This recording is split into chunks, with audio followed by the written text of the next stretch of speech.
Hello दोस्तों, नमस्कार। आप सभी का फिर से स्वागत है आपके अपने यूट्यूब चैनल मैथ विनर्स पर। तो चलिए, आज हम बहुत ही मोस्ट इंपोर्टेंट टॉपिक की बात करने वाले हैं, जो हमारा है किसी संख्या के पूर्ण वर्ग होने की जांच। यानी किस तरह से हमें पहचानें कि दी गई संख्याओं में से कौन सी संख्या पूर्ण वर्ग है और कौन सी संख्या पूर्ण वर्ग नहीं है। ये ज़्यादातर परीक्षाओं में प्रश्न ऐसे बनते रहते हैं, जैसे आपको दिया है नीचे दी गई संख्याओं में से कौन सी संख्या पूर्ण वर्ग है, या फिर प्रश्न ऐसे भी बन सकता है कि दी गई संख्याओं में से कौन सी संख्या पूर्ण वर्ग नहीं है। तो अगर इस तरह के आप प्रश्न देख के ये सोचते होंगे कि बहुत ही आसान प्रश्न हैं, जो हमने कक्षा 6 और 7 में सीखे हैं, हम बहुत आसानी से कर सकते हैं। लेकिन मैं आपके लिए बता दूं, कंपटीशन का मतलब है टाइम बचाना। अगर आप टाइम नहीं बचाते तो समझ लीजिए आप कंपटीशन से बाहर हैं। अगर आप ये सोचते हैं कि मैं ये वाला तरीका लगाऊं और इस परीक्षा को पास कर लूं, तो आप बिल्कुल गलत सोचते हैं। अगर ये तरीका आप लगाएंगे तो लगभग केवल इसी प्रश्न को आप 10 से 15 मिनट में कर पाएंगे। 10 से 15 मिनट में अगर एक प्रश्न आप करेंगे तो परीक्षा से आप बहुत दूर चले जाएंगे। तो चलिए, फिर ऐसा कौन सा तरीका है जिसे हम लगाने पर केवल 5 सेकंड में इन प्रश्नों के आंसर दे सकते हैं।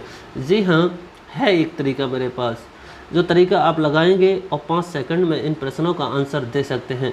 तो बने रहिए वीडियो के अंत तक। आखिर वो कौन सा तरीका है जिससे हम इन प्रश्नों को 5 सेकंड में जवाब दे सकते हैं। तो चलिए, इन प्रश्नों के जवाब देने के लिए आपको कुछ नहीं करना होगा, कुछ चीज़ें याद करनी होंगी। समय बचाने के लिए याद करना भी कोई बड़ी बात नहीं है। तो चलिए, कौन से वो रूल्स हैं, कौन से वो नियम हैं जिन्हें याद करके हम डायरेक्ट ही बता सकते हैं कि कौन सी संख्या पूर्ण वर्ग है या फिर नहीं है।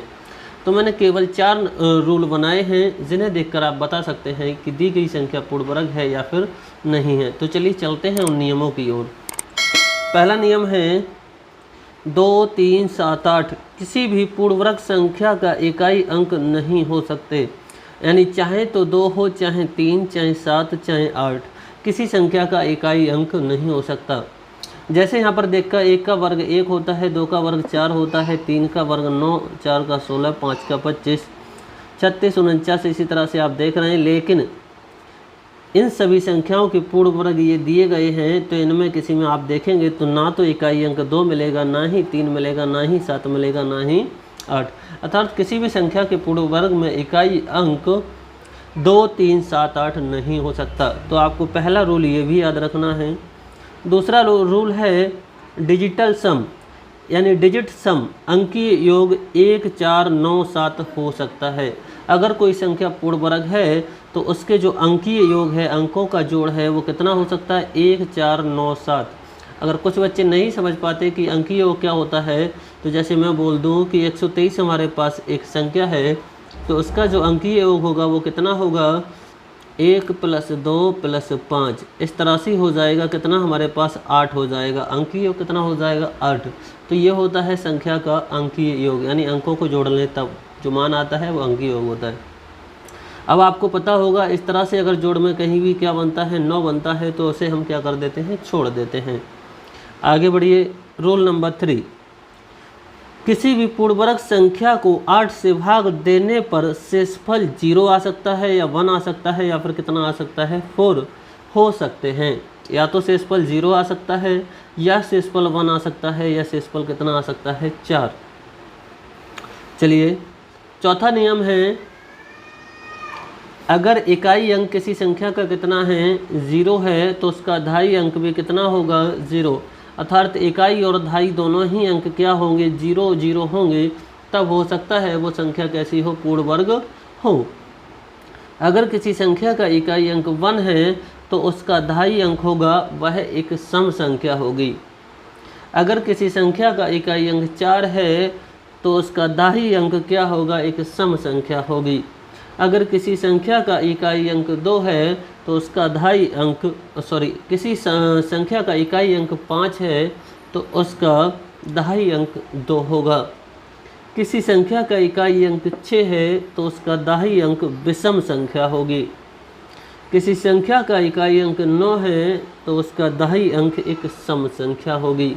ये चीज़ें याद करना बहुत आसान है, 2-4 आप प्रश्न करेंगे तो ये सभी याद हो जाएंगे। तो चलिए लगाते हैं इन्हीं तरीकों को अपने प्रश्नों में। तो प्रश्न नंबर पहला हमारा दिया गया है, पहली संख्या को ध्यान से देखें तो क्या दी गई है? यहाँ हम चलते हैं कहीं से भी। पहली संख्या को दिया है 14, 71, 369। सबसे पहला नियम है किसी भी संख्या का जो इकाई अंक है वो कितना 2, 3, 7, 8 नहीं हो सकता। तो देखिए इनमें से कोई नहीं है, अर्थात पहले रूल के अनुसार ये कैसी हो सकती है, पूर्ण वर्ग हो सकती है। दूसरे डिजिटल सम कितना हो सकता है 1, 4, 9, 7। तो इसे जोड़ेंगे, 9 को तो हम छोड़ देते हैं, 6 और 3 9, इसे भी छोड़ देंगे तो ये कितना हो जाएगा 7 और 1 8, 8 और 4 12, 12 और 13, 13 का अगर डिजिटल सम निकालेंगे तो कितना हो जाएगा 4। तो इसका इकाई अंक भी 4 है, अर्थात ये हो सकता है। अब बात करें इसके क्या है शेषफल। अगर 8 से भाग देने का मतलब है लास्ट 3 डिजिट में 8 से भाग दो तो हमारा आंसर यानी वही शेषफल बचता है जो पूरी संख्या को भाग देने पर। तो इसमें आप भाग देंगे तो 8 चौक 32 हो जाएगा, बचेगा हमारा 4, 8 संग 48, शेषफल 1 आ रहा है जो कि आ सकता है, पूर्ण वर्ग हो सकते हैं। और हमारा इकाई अंक 9 है और 9 के साथ जो दहाई अंक होता है सम संख्या, तो यहाँ पर कितनी है सम संख्या भी है। तो ये हमारी पूर्ण वर्ग संख्या हो सकती है। लेकिन आगे भी चेक कर लेते हैं, कहीं ऐसे तो नहीं है कि 2 प्रश्नों में 2 ऑप्शनों में ये हमारा लगता है। आगे चेक कर लें। तो हम बात करें इसमें इकाई अंक 9, तो दहाई अंक कैसा होना चाहिए एक सम संख्या, अर्थात यहाँ पर दहाई अंक कैसा है विषम। तो ये हमारा ऑप्शन नहीं हो सकता। अब चलते हैं ऑप्शन नंबर सी।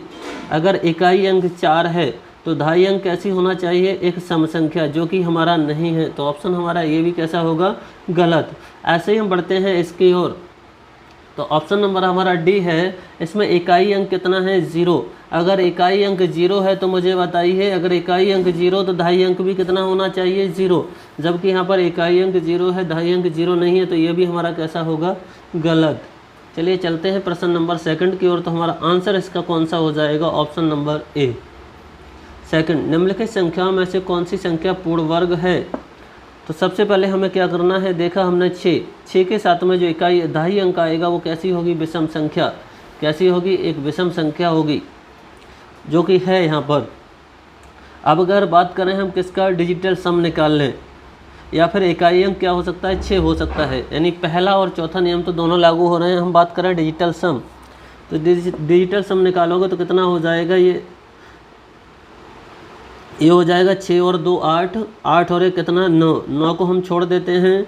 ऐसे ही कितना हो जाएगा 5 और 5 10, और 10 का एक डिजिटल सम निकालोगे तो 1, ये 6 और 1 7 और 1 कितना हो जाएगा 8, जो कि डिजिटल सम 8 किसी भी पूर्ण वर्ग संख्या का डिजिटल सम नहीं होता है।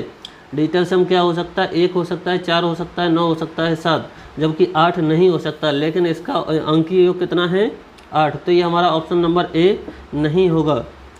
चले दूसरे पर चलते हैं। दूसरे पर अगर बात करें तो इकाई अंक 4 है तो दहाई अंक कैसी होना चाहिए सम संख्या होनी चाहिए। कैसी होनी चाहिए सम संख्या। हालांकि ना तो 0 विषम संख्या है ना ही कैसी है सम संख्या, तो ये रूल हम नहीं लगा सकते।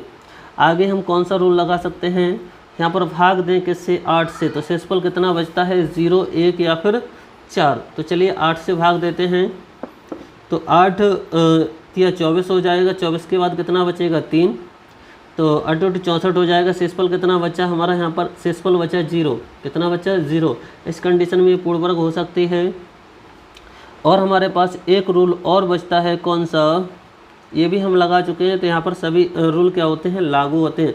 अच्छा डिजिटल सम देख लें, डिजिटल सम कितना होगा, तो 4 और 3 7 हो जाएगा, 7 और 8 कितना हो गया 15, 15 का जो डिजिटल सम होगा वो कितना होगा 6, तो 6 और 1 7, 7 और 2 9, और 9 को हम छोड़ देते हैं, 9 को क्या करते हैं छोड़ देते हैं। लेकिन यहाँ पर क्या है डिजिटल सम 9 है तो 9 भी क्या है चलता है, हालांकि ये 0 के बराबर होता है, 0 या 9 एक ही बात है। तो देखिए जिस संख्या का डिजिटल सम 9 हो तो वो पूर्ण वर्ग हो सकते हैं। तो इस तरह से इस पर चारों नियम लागू हो रहे हैं, तो ये हमारा ऑप्शन हो सकता है। लेकिन आगे भी हम चेक कर लेते हैं।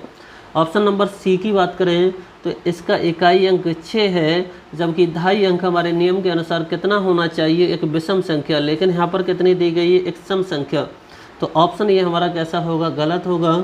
ऐसे ऑप्शन नंबर डी की बात करें तो इकाई अंक हमारा कितना है 9, तो दहाई अंक हमारा कितना होना चाहिए एक सम संख्या, जो कि यहाँ पर दी गई है एक सम संख्या है। कैसी है सम संख्या है। अब बात करें यहाँ पर लगा देते हैं हम नियम 8 से भाग करने वाला। 8 से भाग करोगे तो 8 चौक 32 बचेगा, कितना यहाँ से 6 बचेगा, और ये हो जाएगा हमारा कितना 69। फिर इसमें 8 से भाग देंगे तो ये चली जाएगी, 8 बार भाग चली जाएगी तो 64 हो जाएगा। शेषफल कितना बचा 5, जबकि 8 से भाग देने पर शेषफल कितना होना चाहिए, या तो 0 होना चाहिए, 1 होना चाहिए या फिर 4, इनमें से कोई नहीं है। तो ये हमारा ऑप्शन नंबर डी भी कैसा होगा, गलत होगा। अब बात करते हैं ऑप्शन नंबर ई की। ऑप्शन नंबर ई, इसमें इकाई अंक अगर 5 है तो इकाई अंक अगर 5 हो तो ढाई अंक कितना होना चाहिए, ढाई अंक होना चाहिए 2, लेकिन यहाँ पर ढाई अंक कितना है 6 है, ढाई अंक कितना है 6। इस तरह से ये भी हमारा कैसा होगा, गलत।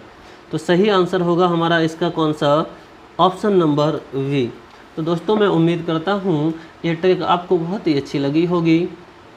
तो अगर आपको ये ट्रिक सही लगी है तो वीडियो को लाइक कीजिए और दोस्तों के साथ शेयर कीजिए और चैनल को अभी सब्सक्राइब कीजिए। तो चलिए मिलते हैं नेक्स्ट वीडियो में, तब तक